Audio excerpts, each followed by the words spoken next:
I'm live. Yes, I am. Welcome to the Comic Binge. I am your host, Paul Herman, and today we're going to be talking about comic books at the movies. And yes, we are a comic book YouTube channel, but we're always going to put things back to comics. That's how we do it. But for today, we're going to be talking about a comic book adaptation of One Blue Beetle, which it's interesting. This is a very interesting times for comic book, or I should say superhero films. I like saying comic book films, but you get what I'm saying. But I got an awesome panel today, a very unique panel. Can't wait to bring him on and talk about this movie, because I think this movie is unfairly just being ignored. It's a mega bummer. But anyway, if you haven't already, I would really appreciate it if you went on and you just hit that like button, hit the subscribe button. You know, I love talking about this all the time. I really don't. I hate talking about this stuff. I hate saying like, subscribe, comment, all that jazz. But that's just the way the YouTube life is, baby. That's just the way the YouTube life is. That's just, you have to live to accept it. So anyway, go ahead, check us out there. Really appreciate everyone who already has, and we're gonna have an awesome time. So without further ado, I'll start bringing on the core here. I'll bring on the Reverend himself, Chris. How are we doing today, sir? A little under the weather, unfortunately, but I had to at least talk a little bit about this movie because I totally agree with you. Excellent. Well, I'm glad you're here for a few minutes anyway. So thank you very much. And we have someone who I've been meaning to get on the show for a long time. Super awesome guy I've known on Twitter for a while. Carlos, how we doing today, sir? Doing well, man. I'm honored to be here, and happy to be able to extol the virtues of this charming little picture that hit theaters last Friday. Yes. And so, and we'll definitely really quick. Let's promote your show that you're on. I know you're on a show as well, Ray. What was it called again? I always forget. I'm so sorry. You know what? Yeah, I'm kind of a podcast and free agent right now, but I used to hang my hat with the Nerd Room podcast, and brother Tim is still doing some fine work over there, and cool. I'm just a bit of a nomad right now, so I'm happy to be here on the binge. We'll get you more than just this week. You know that, my friend. So do you know that? And last but definitely not least, someone that I've never thought I would ever have on this show, to be quite honest, just because I didn't know we have this much in common, is my teacher, my master of the NHL and the Kraken himself, Mr. Dylan from the Emerald City Hockey Podcast. How are we doing today, sir?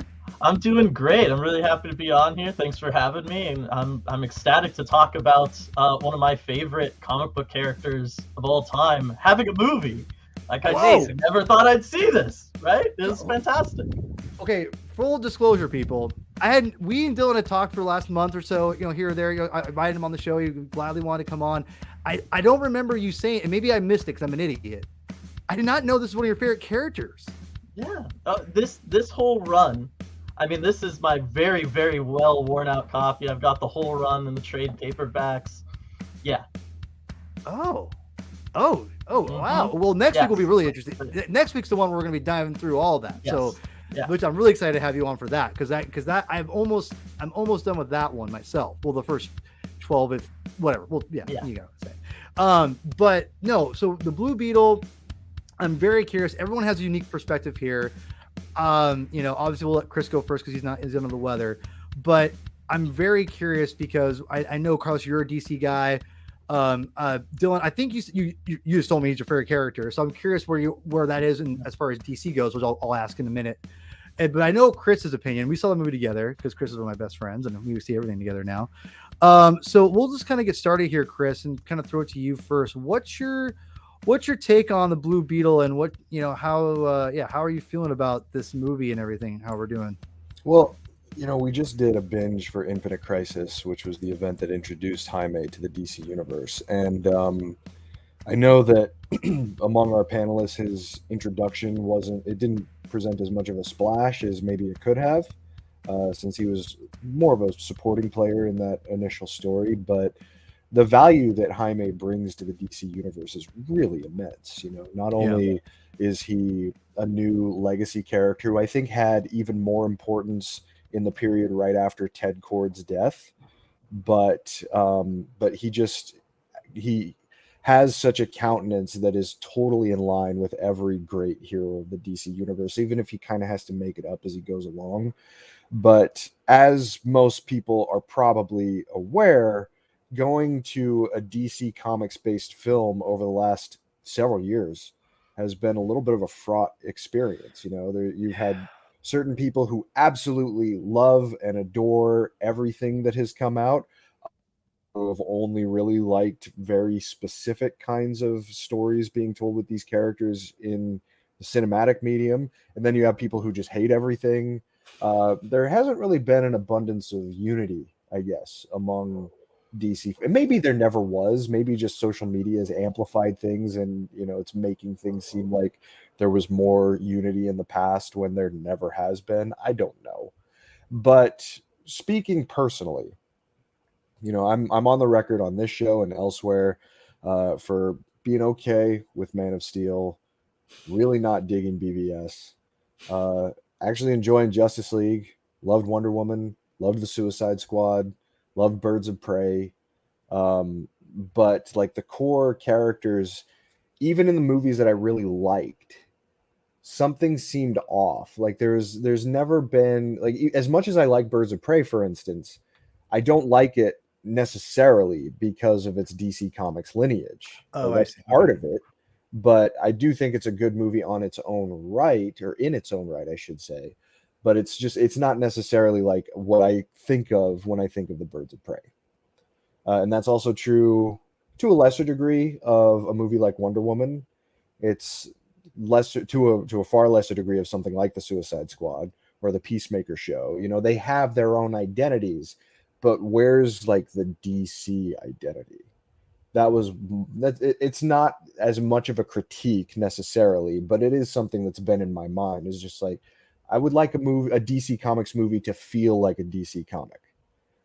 Last Thursday, I got it. Blue Beetle, for all of the, you know, the service that it does to sort of hey Andrew, nice to see you. For all the service that it does for the characters in the moment, and it does an immensely great job of building the family up. You know, like that's clearly one of the most fun parts of the movie. I've been a George Lopez fan for a long time. I don't really have a lot of opportunities to say that on this show, but I've always liked George Lopez. So him being on this show is actually on this movie is actually kind of awesome. But on top of just the really solid family mechanics, a great lead performance, and what I found to be an interesting villainous performance from Susan Sarandon, even though, you know, she's not exactly like a heavy hitter, but she did her job really well, I thought. The invocation of legacy, Dan Garrett's name was dropped in this movie, and that's not something I was expecting at all.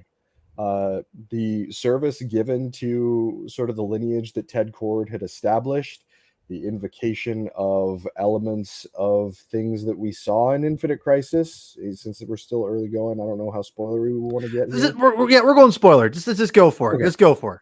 Using Omax, you know, like, and not just like like Kirby one-man Army Corps Omax, although that's kind of how they were set up, but it hit the Infinite Crisis button a little hard. And I like that as a which, by the way, story. I just picked this up this last couple weeks. There you go. Yeah. Amazing. So I think that's really the thing that I loved the most about this movie, is that it really did feel like the spirit of it. Back in the day when I was a retailer, when you had people picking up books from Marvel and DC, it was always Marvel's universe that was like the grittier and more, I guess, real world reflective universe, and DC was the more like aspirational, mythic, and frankly like fun universe in comparison between the two. Like when Civil War was driving the engine at Marvel, like that's a great story, sure, but like it had a harshness to it that DC books just didn't have, at least maybe until Identity Crisis.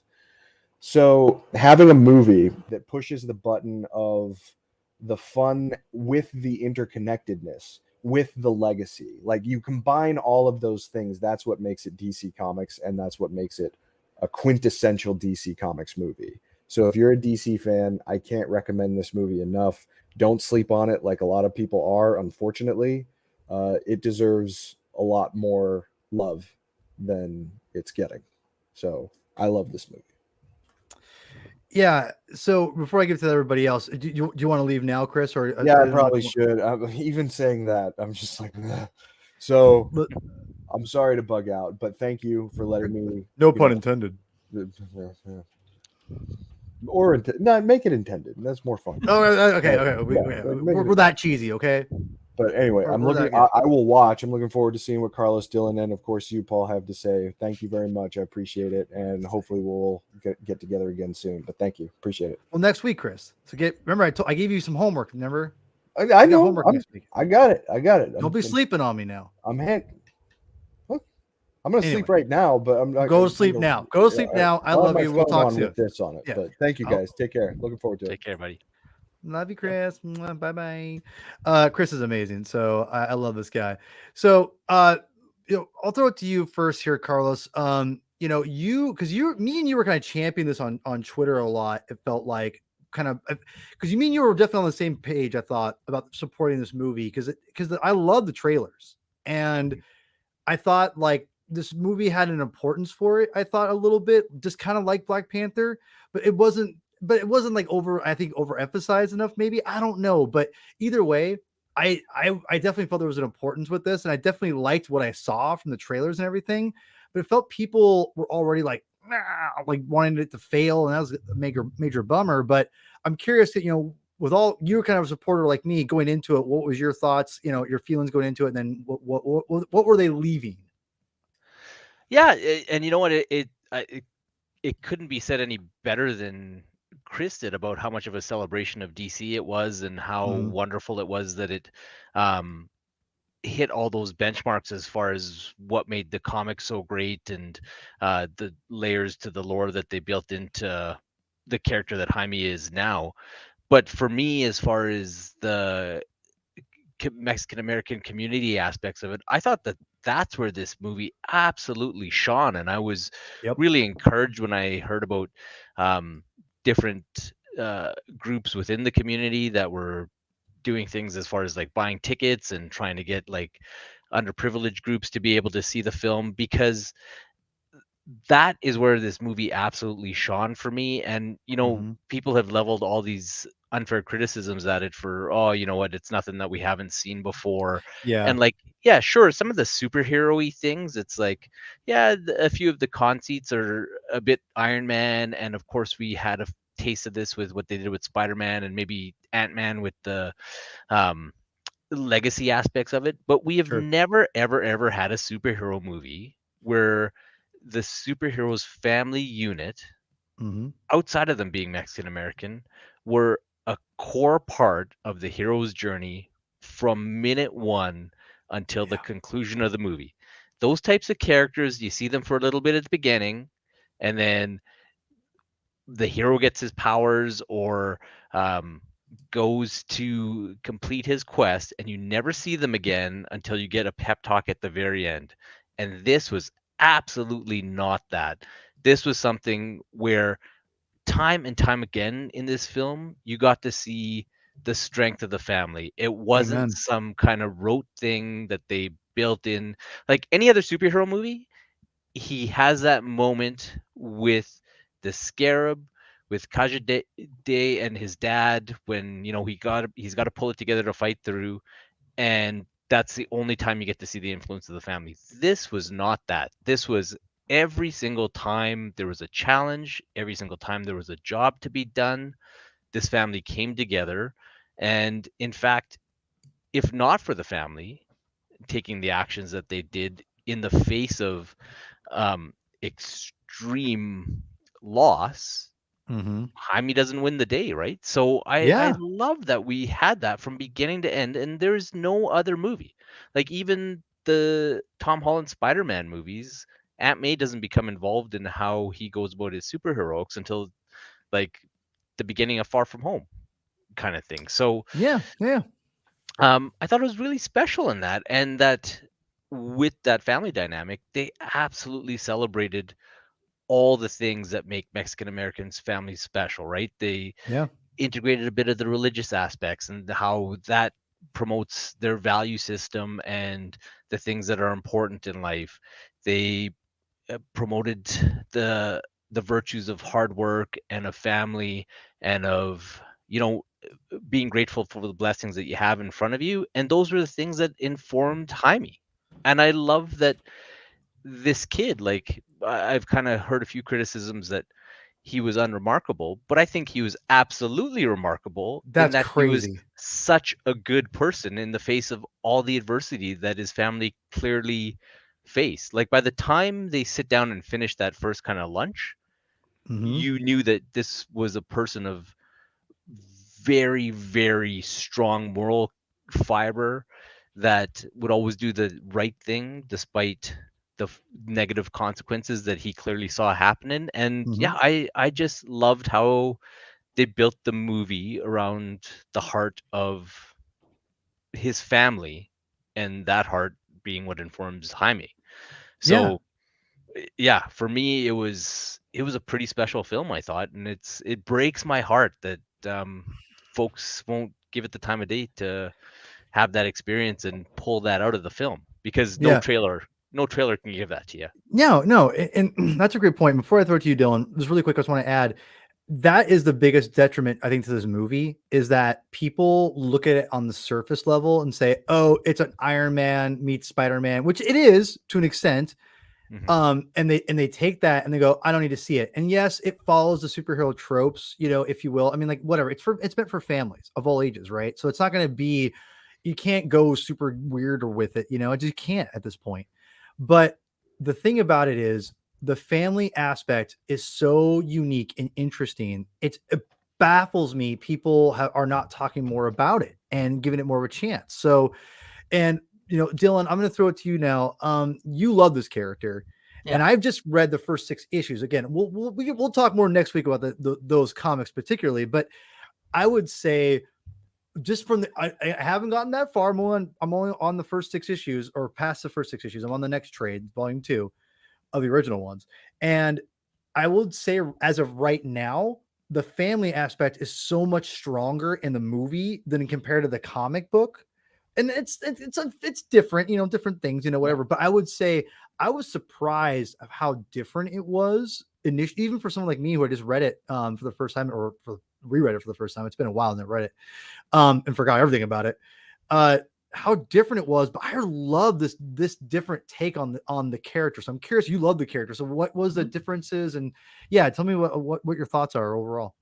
Yeah, no, I mean, I'm happy we're all on the same page focusing on this family aspect, because I did think that that was the strongest aspect of this movie. It was the thing that kept me the most engaged. It's the thing that makes it stand apart from other superhero movies, whether they be Marvel or DC. In my opinion, it was because of that. I agree with you. I think in the comics, it's more like him and his friends usually, rather than him and his Yeah, family. right. And I think they Mhm. made a good call by making it more of the family for this one. I very much appreciated that. But yeah, I mean, it's just building off of what Carlos said, right? Like, this is a movie where the hero gets captured, and who comes to rescue the hero? It's the family. That's not Yeah. normally how this goes, right? That's a Hmm. complete flip from what we're normally used to seeing. But I thought that it was something that was refreshing. It was something that felt very real and natural to the characters that they had created, the family dynamic that we get to see from the moment right at the beginning of the movie when they're all there to pick him up from the airport, right? Like, Mhm. that tells you this is a whole family that is close together. You've got not just his parents, his sister, but you've got a grandma there, you've got an uncle there. Everybody is there, and that is a big part of that culture. So my extended family's Mexican American. That's very much the way it is, right? Generational households, extended Mhm. families all around each other all the time, getting together on weekends. It's all about family. And so I felt like this movie did a fantastic job of showcasing that. I thought that their dynamic and the dialogue and just the chemistry between all the actors was very natural. It sold that they were a family right from that first conversation. The way the sister is getting after him, the way he's going after Mhm. his parents, all that kind of stuff. It all worked perfectly. You've got the kooky uncle that everybody's got, right? Like, it all worked together really, really well. So I liked all of that aspect of it. As for like maybe why the movie's getting overlooked, I'm curious to kind of ask you guys, because there's a couple reasons why that could be. One, I think the DC cinematic universe, whatever you want to call it, it's dead, and they're basically saying, yeah, we're starting over. So that's kind of a hard time to drop a movie, is when you've got James Gunn coming in being like, going to be creating a new thing. And I don't know that they did the best job explaining like that this character would be a part of that. I think that really was a struggle for them. And then the other thing was, because of the acting strike, you can't have the actors out promoting the movie. So you're not having George Lopez making the rounds promoting this movie. You're not having Sholo out there promoting this movie, somebody who is a big star that people do recognize from a Cobra Kai, right? And he's a very charismatic, great interview kind of guy. Every time you see him out on something, he's fantastic. But you weren't able to utilize that to help promote this movie. And I think that really, really kind of did it in.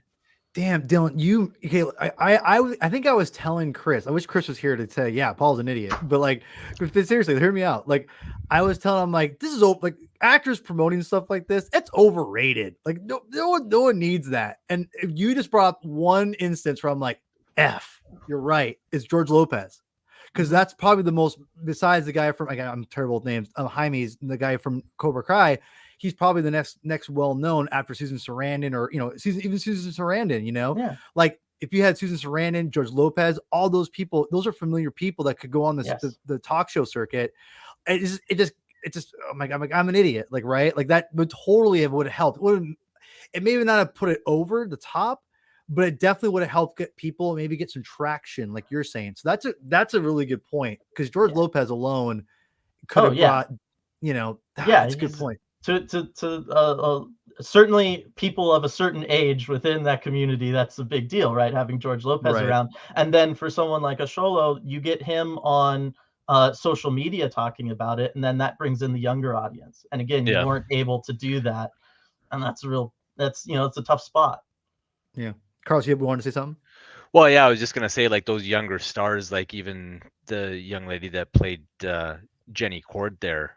Mm-hmm. She's a huge presence in Brazil and whatnot, and they both have pretty massive fan followings on social media, and I think that they knew that the eyes of the guild were going to be on them, being one of the first kind of bigger movies that the stars could have moved the needle on to with any kind of promotion, and they really gave them no room to wiggle or to cheat the system a bit, right? Like they had the one, because I think they're dating in real life, and they had the one little video with him driving her blindfolded to a parking lot, and then gets her out and takes a blindfold off, and it's a huge kind of 2-story Blue Beetle. It was actually the poster that you had, the big collage one with both of them. Oh yeah, this one. Prominent. I got it. Yeah, it's a great poster. These are sweet posters. These are not like just something to sneeze at. These are. I'll say this: Marvel, MC, and I'm an MCU Marvel zombie. This poster looks better than 80% of the posters they put out in the last 15 years. And I'm being serious here. Like it's a great looking poster.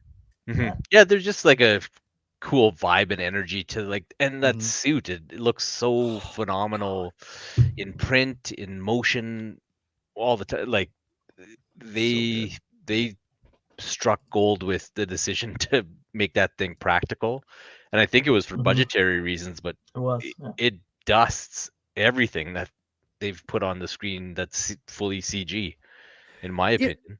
Yeah, so let's talk about the suit here for a second, because I want to say that right now, because I wonder, and Dylan, I'm gonna throw back to you, because you're the Blue Beetle guy.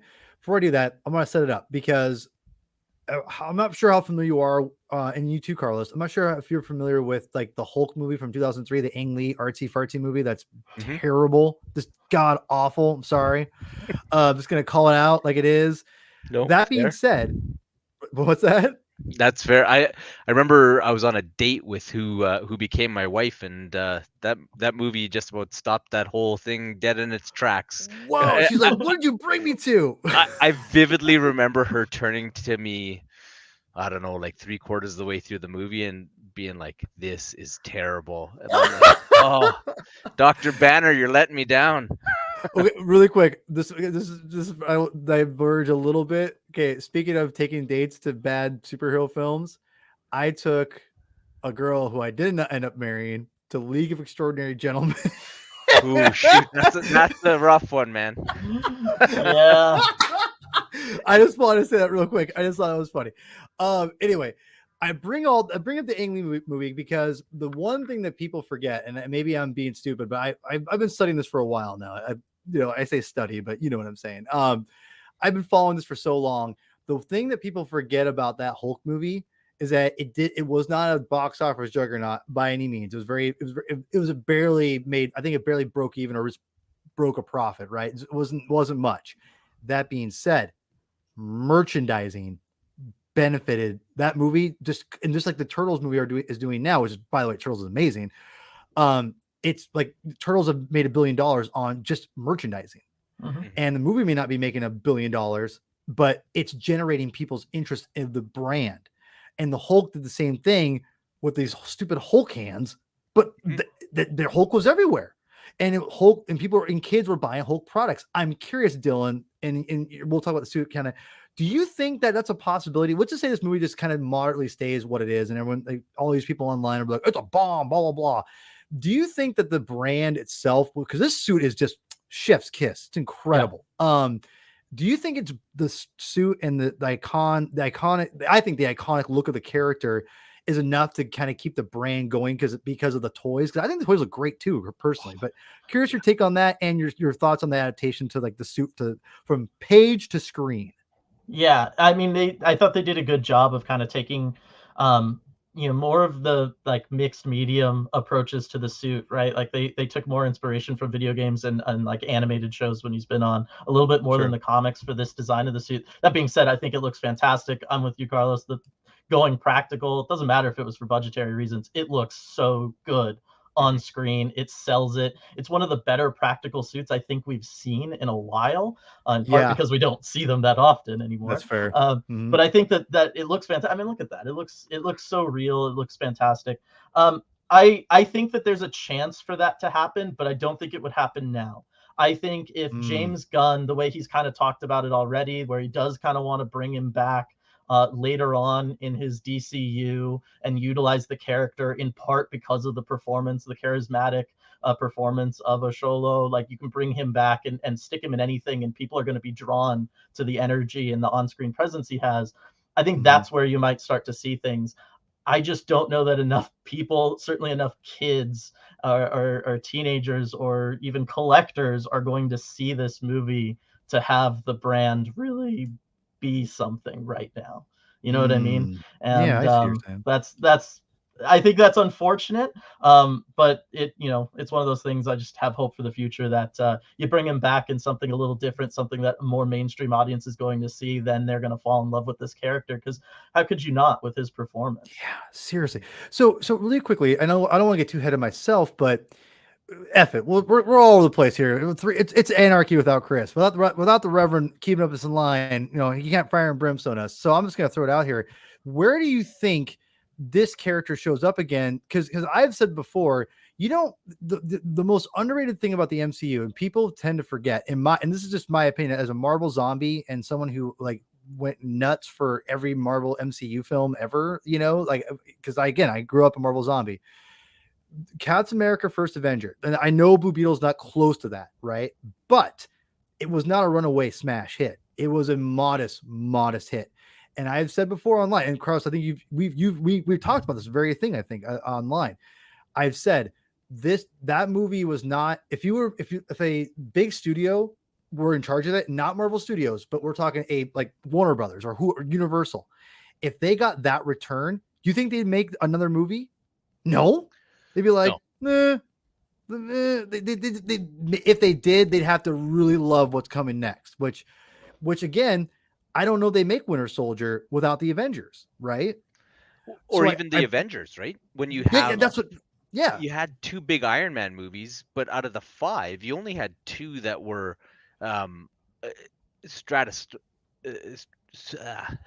huge hits, and then you had 3 that performed solid, and maybe the Hulk that was a bit of an underperformer.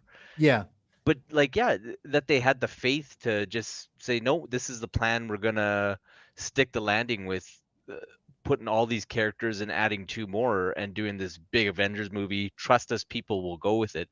I remember sitting in the Avengers on opening day going, I love this, but I don't think anybody's gonna get it. Word, right? Me too. And I sat there, it was like I was in another world, right? Now, so I set that all up because I think Blue Beetle could have the whatever bump. And Dylan, I'll throw it to you because you love this character. I feel that James Gunn is wants to, has, I think he was probably forced a little bit. I say forced very, very, very casually, but I think he had to use this and try to project it and tell people he will be part of the DC universe going forward. That being said, I think he also liked the character and liked the performance, like you said, Dylan. But I'm curious, where is this Avengers or DC bump is going to come from with this character? Because I think I have my opinions, but I think you would be probably better suited to kind of explain where do you think, because I think there's potential there to get bigger because of the character. The look is amazing. And also I think the actor playing is great.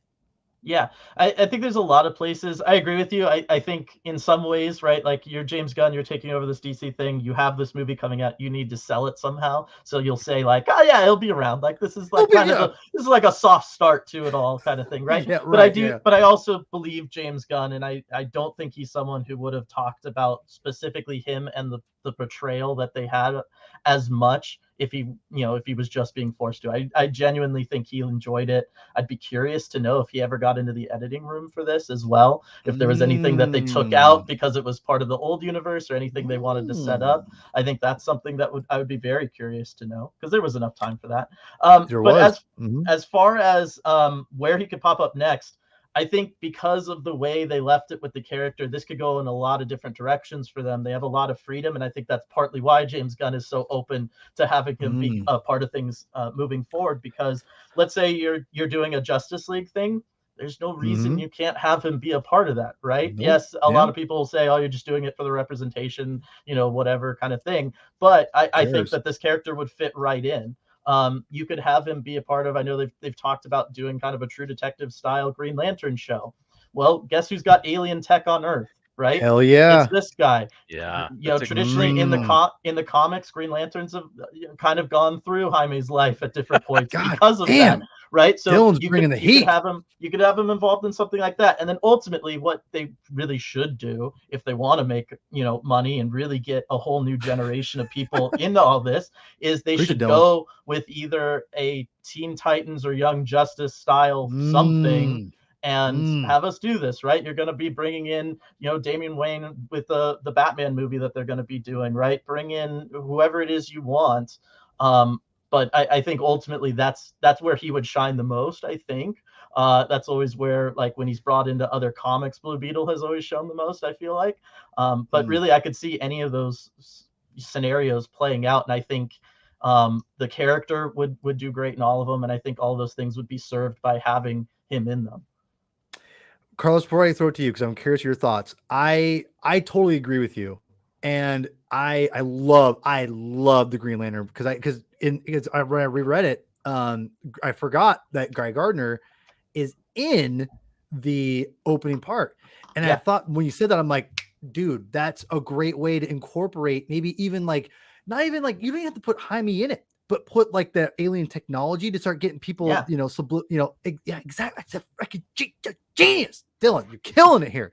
Carlos, where do you think this event, I call it the Avengers bump, but whatever, the Avengers DC bump, where do you think this could really put him to the next level of mainstream audiences with the character?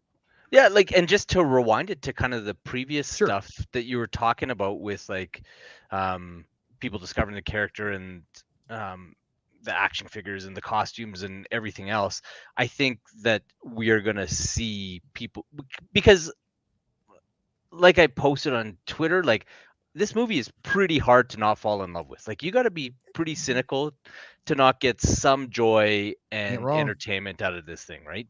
And I think that people will discover it on home video, on streaming. Max. Like, and not even the Max, man. Like, I cannot wait for this thing to hit Netflix.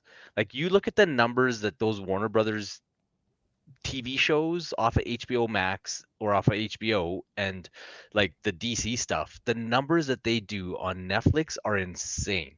So when you have all those little kids out there discovering Blue Beetle, who they'll have recognized from season 3 of Young Justice, which was another really popular show on Netflix, died everywhere else, but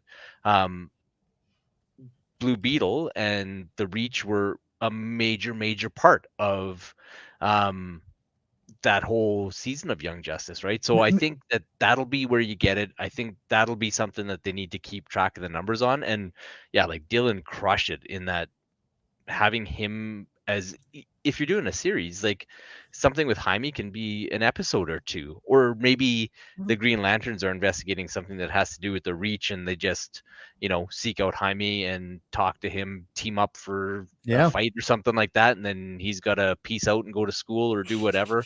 I do think that they have a huge asset here in doing something unique, and having this family unit there is something ever present in the DC universe, because why not, right? Like, it's not like those actors are going to price themselves out of being able to use them all the time, and it'll give you a different dynamic to always kind of go back to. And if you have something like, depending on how established your Batman and Son are, you could have him showing up as part of the Titans. You could have him showing up as part of the Teen Titans. You can have Damian leaving at the end to go to a Teen Titans team that Jaime's part of. And yeah, he's a pretty versatile character too, because he can, in those groups, he can take the place of your Green Lantern, or he can take the place of your Cyborg, right? Good point. Okay, I have a couple things. Cause I'm curious. I mean, and you guys, this is free for both of you guys. I'm curious because you said that this will hit Netflix. Is it? Have they said that these movies are going to Netflix? No, they haven't said it, but like almost all the Warner Brothers movies seem to reach Netflix, right? Like the Batman has been in their top 10. Oh, the Batman's on there now? At least in Canada. Yeah. I was going to say, in Canada it is. It's not in the US, right? That's going to stay locked on Max in the US. So it all depends regionally. They all have different distribution and that kind of stuff when it comes to streaming. I don't think, just based on the way everything's been since the Discovery merger, I don't see this will ever, at least in the United States, go anywhere other than Max, which, keep in mind, this movie was originally designed just to be a streaming only movie for Max. So I think that's we'll talk about that in a second. And I do think that that's going to maybe keep some of this stuff, and certainly this movie, from maybe having the same kind of Avengers level bump that you were talking about, because yes, movies like Captain America: The First Avenger didn't, weren't the mega box office sensation, but where they really killed it was, at the time, right? DVD and Blu-ray was still very much a thing and a way of life, and people heard about the movie. They got it through the mail from Netflix back when Netflix was still doing that, right? Like the world was very different, and it allowed people to find and discover things a little bit easier than now, where now if you're a family and you're kind of dialed in, you've got, Netflix and Disney Plus kind of for the kids and whatever, like you're never going to discover this movie. And that's a good point. That's something that, again, the landscape's just changed because of the industry. See, and I attribute like a lot of the MCU success with the fact that those Phase 1 movies were always on Netflix, right? Because there was no Disney Plus. Yes. So people could discover them, fall in love with them. And like this might be a collateral, quote unquote, benefit of these studios living quarter to quarter, because they're starting to sell stuff to each other. Yeah, they are. And monetize things. So, and Warner Brothers is like, I think before long they'll be in a position like Sony, where they're just an arms dealer, just, selling our stuff here and selling our stuff there.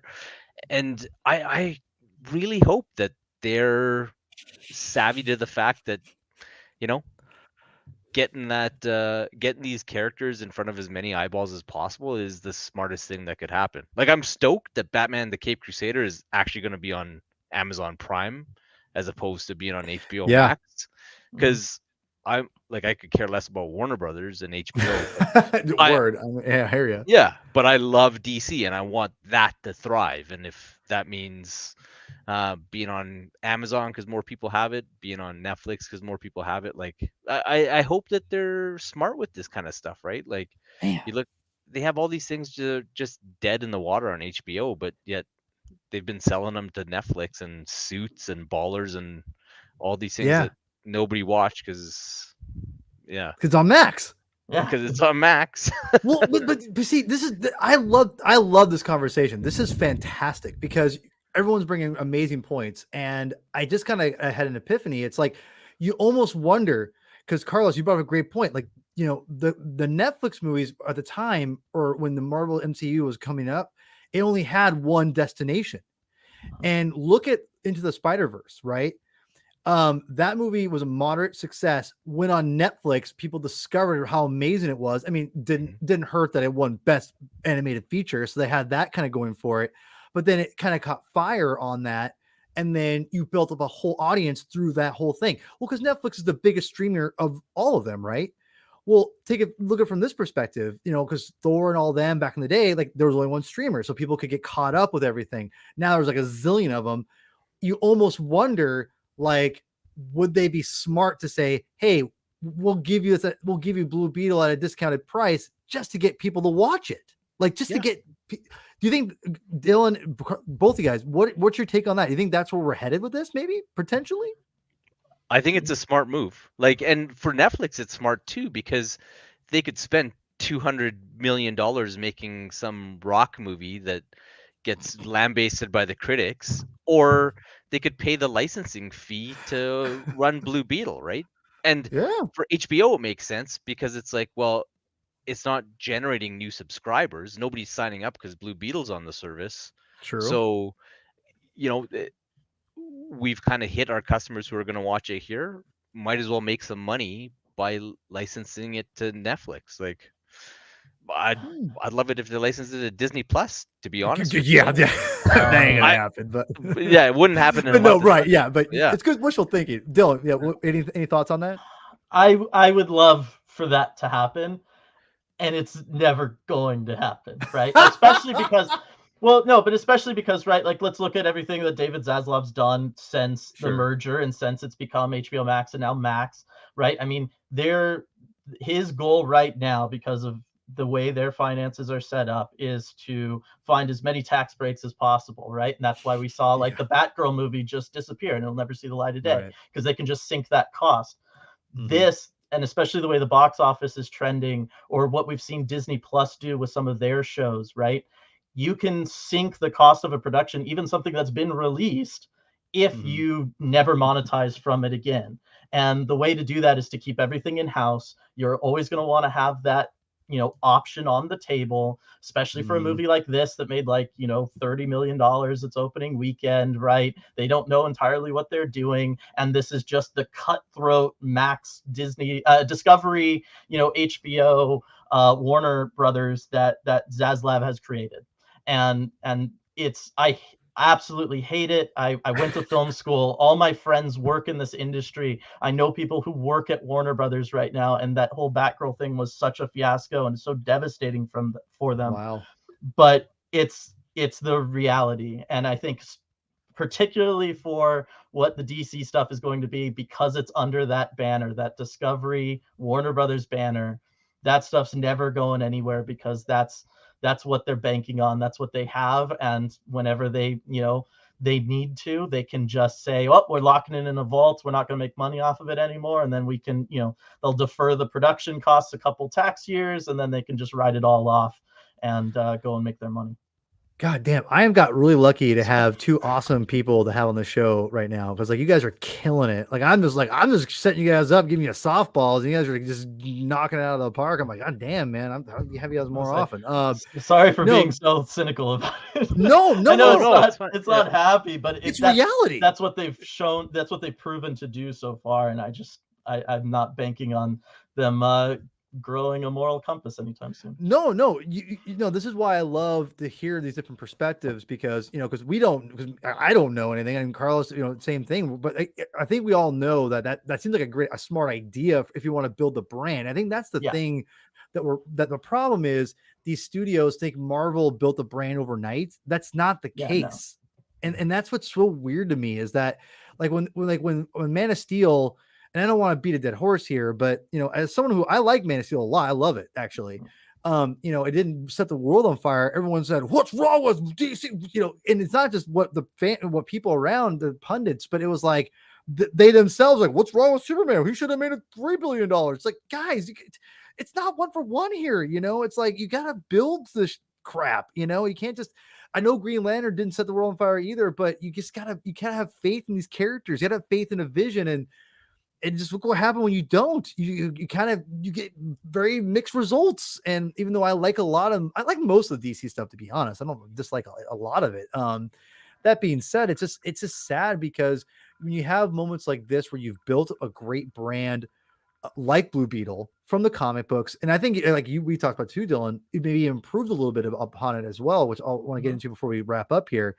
That you don't want to abandon ship. And I will say, before we do some final thoughts, and I have two things I want to add. First thing, kind of put a little bow on the greater DC universe and James Gunn, which I love James Gunn. For those who don't know, go watch our other video for the Suicide Squad. That movie is chef's kiss. Love it. It's maybe one of my favorite DC films ever. It's incredible. I have full faith in James Gunn, and just bring it back to comic books. I keep saying James Gunn has done more for the medium of comic books than Marvel Studios has in 15 years. Period. It's just the truth. Like, the dude is promotes comics on the reg. His big announcement video had comics front and center, and I appreciate that about him. And I pray that the DC universe is huge with him, because that means more people will read comics, just because he'll talk about them and put them somewhere for people to get. That's just how he loves comics. And I love that about him. So James Gunn, I'm going to support you because you're my boy. The last thing I'm going to say is just kind of wrap up back to comic books a little bit and the story. Even though they did deviate from the costume, like you said, Dylan, it's still so close to me that I'm like, it's one for one. To me, it's almost like just walk right out, I love it. I think the costume's incredible. And the little bit I will say, I want to say the unsung hero of this movie, in my opinion, I think I love the Cord's daughter. I always forget her name. I'm terrible with names. She was good. I thought Susan Sarandon. I think everyone did an adequate job. The family was great. I thought the the unsung hero of this was actually the sister. I thought she was fantastic, and I thought she gave Jaime a great kind of moral compass, and also kind of a direction a little bit of where to go, because she's kind of lost herself, and she kind of calls him out. But yet I like the dynamic they had, great chemistry. And you go back in the comic books that, his sister was really young, and there wasn't really much of a relationship they had there. Granted, it's a whole different story we'll talk about next week. But with this, I like the fact that, like you said, Dylan, the friend aspect was gone from the comics, and they gave it more to the family. And I thought that was a great, with the sisters especially, I thought it was a great kind of the unsung hero of the movie, in my opinion, that really gave, I thought, the movie a good young vibe without being overly silly. She grounded the film in both humor and I think in reality, to be honest. And I say reality, not just made it real, but she made it just kind of brought things back to perspective, if you will. I thought so really. And again, the actress was great as it. So I'm curious, that's kind of my final thoughts on the movie a little bit, your thoughts on that, guys. And then we'll kind of go into final thoughts. Anything on the sister? Anything? Yeah, I thought it was an interesting choice to age her up from the comics. I think that I agree with you, right? She was kind of that more the voice of our world, the real world, right? That was kind of her role and job in the story.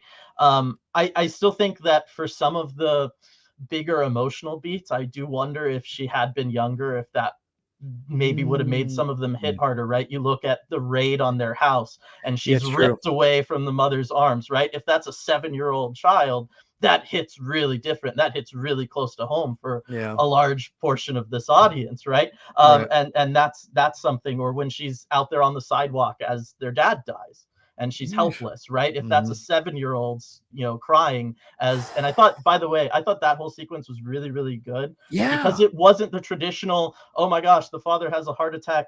Jaime rushes over and he's holding him, and we get this one last word of wisdom with the dying breath, right? Like Uncle Ben style. It was he's being dragged away, while his dad's just dying there on the sidewalk. He can't do anything about it, and that's it, right? It's just brutal, harsh reality, bam. And I thought that was a really good way of doing that, right? He's just watching his sister helpless. He's helpless. this is happening. And I thought that really sold that whole sequence as their house is burning down, everything his dad has worked for the entire life to give to the family, it's all disappearing right there alongside him.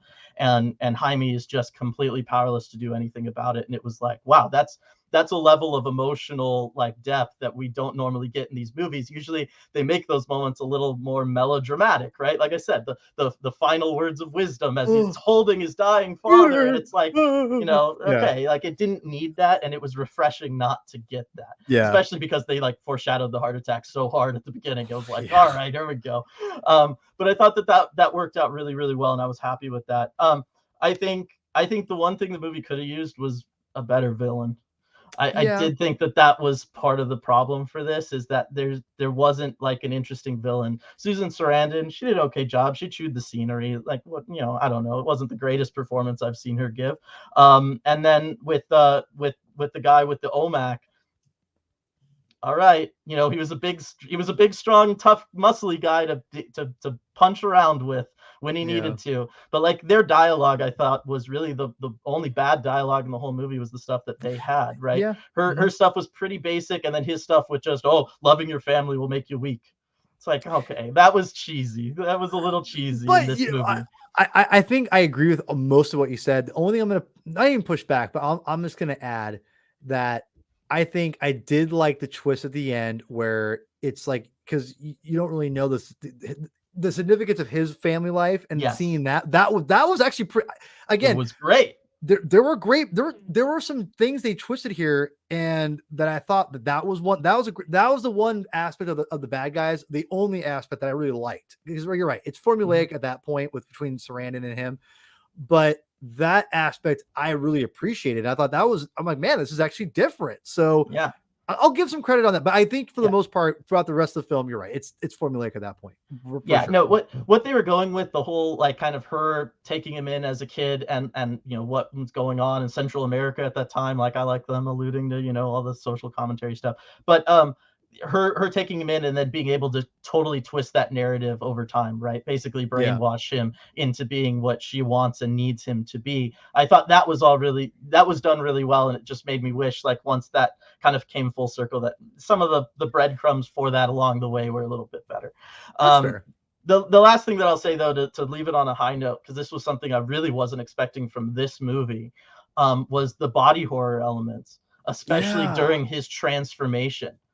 Sam Raimi, eat your heart out. That was fantastic, right? That whole sequence was visceral, and it's, you know, it's burning him up, and all this stuff is happening, and it's clawing its way through him. And I thought it escalated really nicely, kind of from humor of like, oh no, it's crawling on me, and oh no, where did it go? And, you know, alluding to how it got into him and everything, to really quickly becoming like significant horror, you know, demonic possession. Like they even joke, because that's what it felt like, right? He's up on the ceiling crawling around, and he's totally helpless. And I thought, and the family is helpless, and this is, again, where having the family there elevates that, because we've seen this a million times, right? Somebody gets their super suit, right? They get the whatever, it's taking them over, or they don't know how to control it yet, blah blah blah. But this time you had a family there, and you have them experiencing it too, and you see them being helpless to help, you know, their son or their brother or their nephew, right? And I thought that really added to that. And then also when the scientist gets killed towards the end, right? When he turns on Susan Sarandon,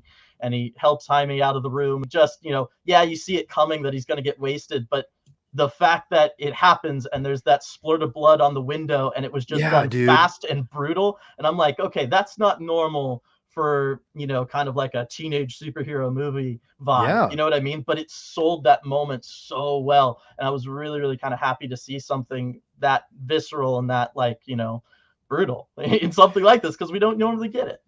Yeah, and before I throw it to you, Carlos, the one thing I want to add, and you may even touch on this too, so I'll shut my mouth. But talk about the dad really quick, Dylan. You brought that up, and I thought that was a great point, that he, you know, didn't see his father die. In fact, when they had that beautiful moment, again, that moment, you could say it's cheesy, whatever, but that moment where he's in the subconscious level and he's having that conversation with his dad, that legitimately got me emotional. Like I was like, damn, like it's well written for what it is. I mean, that's what I have to say. Like people, I saw critics say, panning the third act, whatever. I'm not going to argue that point, but there's moments leading up to the third act And in the third act, even though there was a lot of formulaic stuff that you knew you were going to get, whatever. My wife is an English major, so every time I take her to one of these movies, she's always like, "Here's the rise in action." I'm like, "Just stop, just stop it. Let me enjoy my fun, okay?"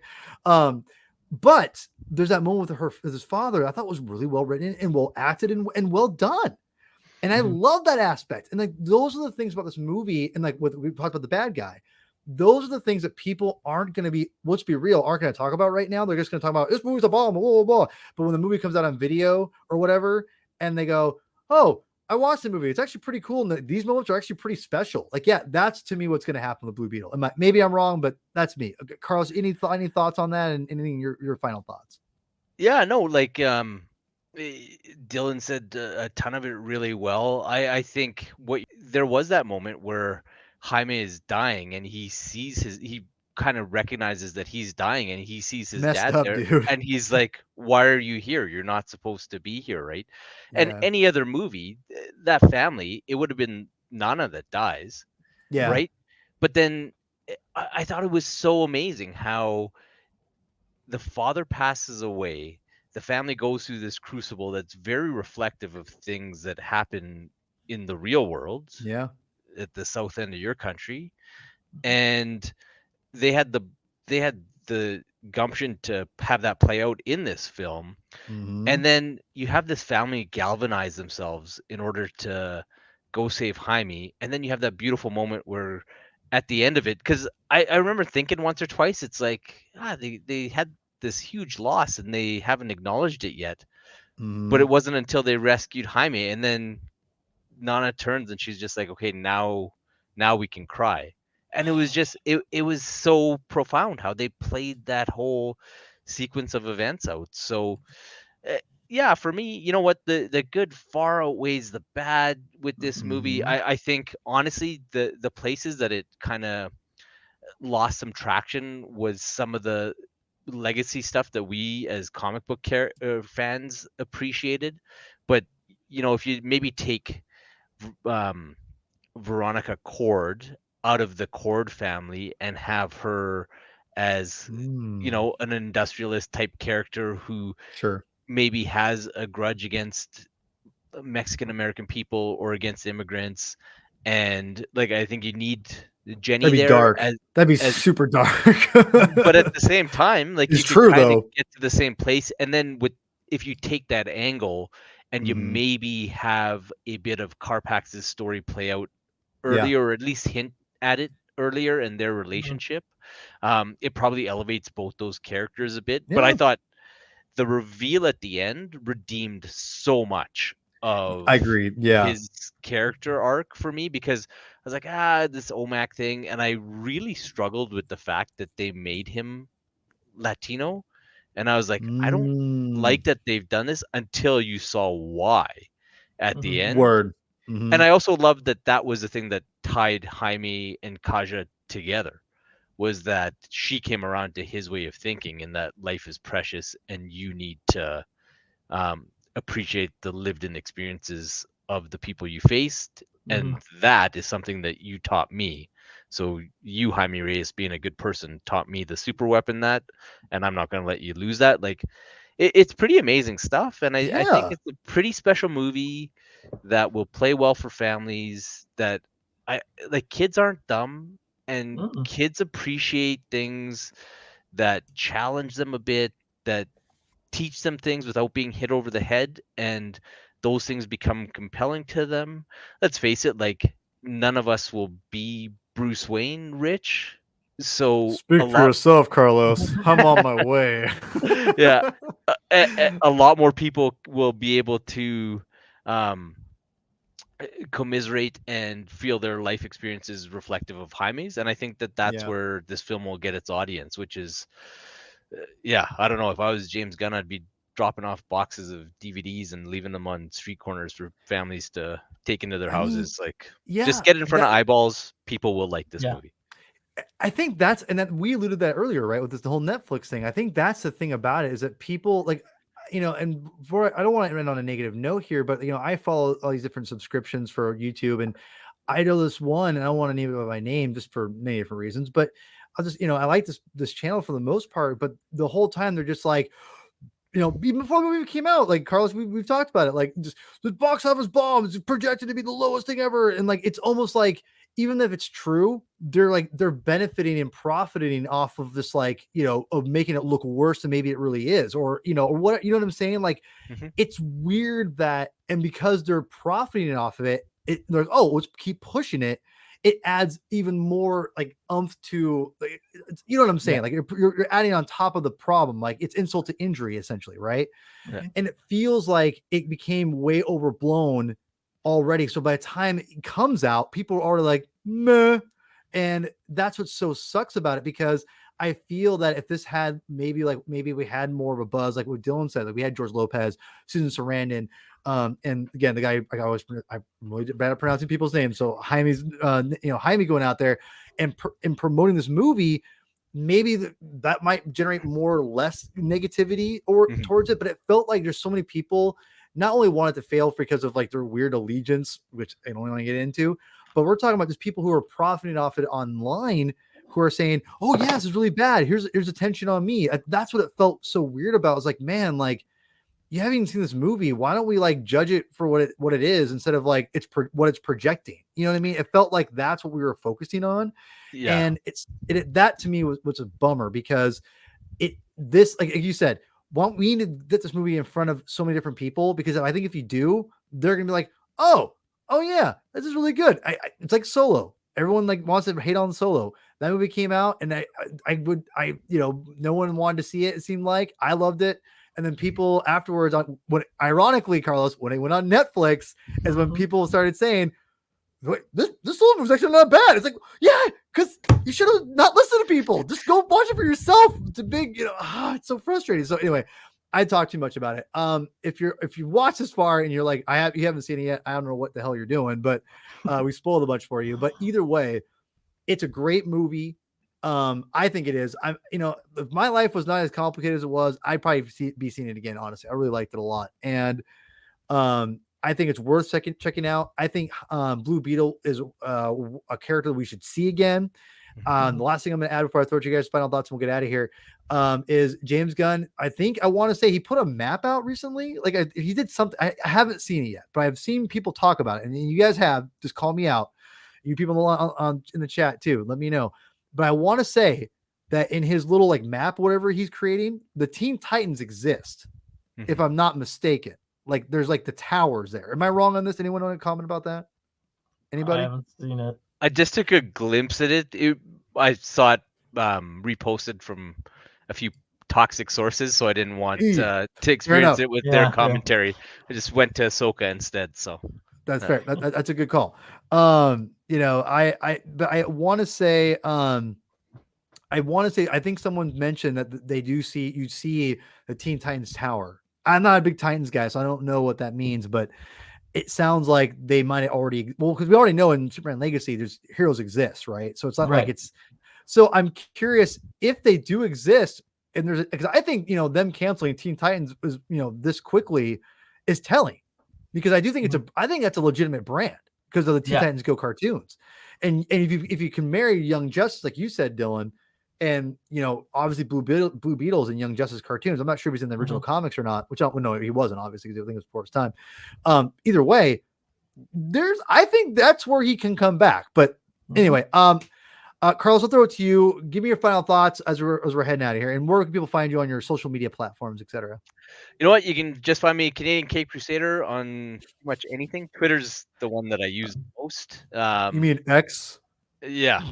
But that's still the one that I hang my hat on. In fact, you could probably find that username on the old DC Comics MySpace pages from back in the days. But that's how long I've held on to that one.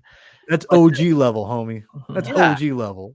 You know what? Like outside of everything with box office and anything else, and like kind of state of comic book movies and DC declining returns, blah blah blah blah blah blah blah. Honestly, the thing that I take away with Blue Beetle that makes me hopeful for him now and him in the future is that this is a great movie. Like I've said a couple of times here, and ultimately that's what movies live and die by, is when the people that aren't in the perpetual alligator roll online hit that play button and discover it, I think that'll be where it shines, and that'll be where it finds some life. So yeah, I'm hopeful for the future. Well said, man. Dylan, sorry, Carlos, you guys both have just killed it today. I'm like extreme. I mean, I'm legitimately like impressed with both of you guys, like just killing it. I sat back and let you guys talk. This is great. Thank you for coming on, and Carlos, I'm gonna have you on super soon, so you can just pitch me anything you want to do and talk about. You just pitch it to me, and we're gonna do it. So obviously comic related. So you just holler at me, homie. You know where to find me. So thank you for that.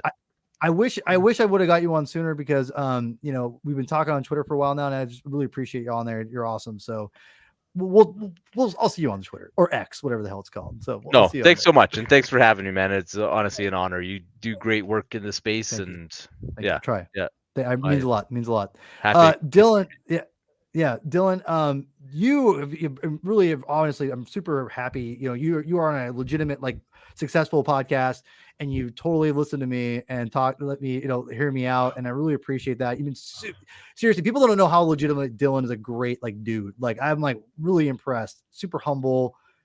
I mean that with all my heart, dude. Like, you're a good dude. I can already tell. I really appreciate it. Like, seriously. Yeah, final thoughts, and obviously people who the 3 people who watch my show who don't know where you are, where can people find you? Give me your final thoughts and where we can find you at. Yeah, so I mean, as we're approaching hockey season really close, you can catch me at Emerald City Hockey on socials, Emerald City HKY. We cover the Seattle Kraken of the NHL. We do live post-game shows. I host those after every game, weekly podcast, all that good stuff. So that's where people can find me. I'm just super thrilled that this movie exists, that a character that I love for so long. I was just looking at the copyright on here. It's 2006. Started reading this because I remember when it came out, and I would have been 12. So I was like prime age for it, and I remember reading it all through my teenage years. It was fantastic, and I love that it was a saturated superhero movie. I know you're a Marvel guy, but those movies, they need some color. This movie brought the color. It was fantastic. I love that. They did bring the color once. It's called Avengers. And when the Captain America came in with this amazing costume, everyone ridiculed him. And I was like, I'm one of the only people who said, that is my favorite of all the costumes. That's my favorite Captain America costume. Okay. Yeah, you heard me. Respect, man. Respect. No. I love the color. I love the lights, the blue and purple it played on screen. It was fantastic. Also, anybody criticizing the third act of this movie doesn't know what they're talking about. It's fantastic, especially Sholo's hair. I mean, the hair alone, third act of this movie makes it. Come on, great superhero hair. That is amazing third act hair. You can't get any better than that. I mean, let's be real. I mean, that makes a lot of sense. Thank you both, you guys. Really, this is an amazing show. Thank you so much for coming on. You can find me on Twitter at Herman22 2Ms, aka P Thug. If you're watching this far, I have no idea what the hell you're doing, but either way, I really appreciate your guys' all support. Like, subscribe, comment. But I hate seeing that stuff, but I have to. It's so obnoxious. But either way, go on X, Twitter, whatever the hell it's called, X video, whatever it is. I don't know what the hell it's called. Go on there and sorry guys, I had to do it. It's right there. It's right there. Yep. I can't help it. Anyway, Chris isn't here, but I'll say it for him. Read more comics.